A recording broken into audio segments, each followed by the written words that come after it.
ગૃહમંત્રી અમિત શાહનો બંગાળમાં પડકાર, એપ્રિલ અંત સુધીમાં ભાજપના મુખ્યમંત્રી પૂર્ણ કરશે સરહદી વાડનું કાર્ય. કેન્દ્રીય ગૃહમંત્રી અમિત શાહે પશ્ચિમ બંગાળમાં એક જાહેર સભાને સંબોધતા મમતા બેનર્જી સરકાર પર આકરા પ્રહારો કર્યા હતા અને સરહદી સુરક્ષાને લઈને મોટી જાહેરાત કરી હતી.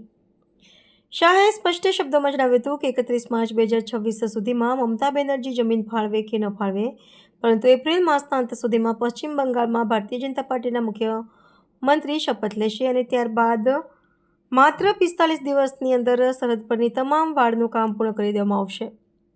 ગૃહમંત્રીએ આ નિવેદન દ્વારા આગામી વિધાનસભા ચૂંટણીમાં સત્તા પરિવર્તનના મક્કમ સંકેતો આપ્યા હતા. ગૃહમંત્રીએ તૃણમૂલ કોંગ્રેસ સરકાર પર આક્ષેપ કર્યો હતો કે સરકાર રાજ્ય સરકારની અનિચ્છા અને જમીન સંપાદનમાં વિલંબને કારણે આંતરરાષ્ટ્રીય સરહદ પર સુરક્ષા વ્યવસ્થામાં અવરોધ ઊભો થઈ રહ્યો છે. તેમણે જણાવ્યું કે બાંગ્લાદેશ સાથેની સરહદ પર ઘૂસણખોરી અટકાવવા માટે વાવડ લગાડવી અત્યંત આવશ્યક છે, પરંતુ વર્તમાન સરકાર આ સંવેદનશીલ મુદ્દે સહયોગ આપી રહી નથી. શાહે દાવો કર્યો હતો કે ભાજપ સરકાર સત્તા પર આવતાની સાથે જ રાષ્ટ્રીય સુરક્ષાને પ્રાથમિકતા આપશે અને કોઈપણ વિલંબ વગર સરહદી કિલ્લેબંધીનું બાકી રહેલું કાર્ય યુદ્ધના ધોરણે પૂરું કરશે. આ નિવેદનથી પશ્ચિમ બંગાળના રાજકારણમાં ગરમાવો આવી ગયો છે. ગૃહમંત્રીએ રાજ્યમાં કથળતી કાયદો અને વ્યવસ્થાની સ્થિતિ તેમજ ભ્રષ્ટાચારના મુદ્દે પણ સરકારને ઘેરી હતી. તેમણે વિશ્વાસ વ્યક્ત કર્યો હતો કે બંગાળની જનતા પરિવર્તન ઈચ્છે છે અને આગામી ચૂંટણીમાં ભાજપને સ્પષ્ટ બહુમતી સાથે વિજયી બનાવશે. વિપક્ષી દળોએ આ નિવેદનને અતિશયોક્તિ ગણાવીને ફગાવી દીધું છે, જ્યારે ભાજપના કાર્યક્રમોમાં પણ આ જાહેરાત બાદ ભારે ઉત્સાહ જોવા મળી રહ્યો છે.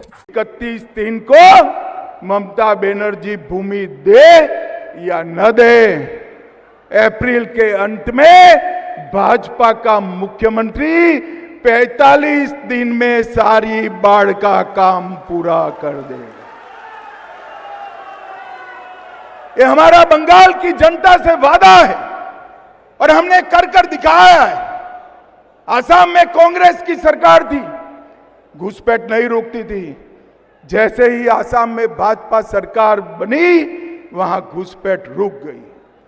गुजरात में भाजपा सरकार है, वहां घुसपैठ नहीं होती. राजस्थान में भाजपा सरकार है, वहां घुसपैठ नहीं होती है. और मैं बंगाल के सम्मानीय नागरिकों को अपील करने आया हूं, लाल सरकार भी बनाई, तृणमूल की हरी सरकार भी बनाई.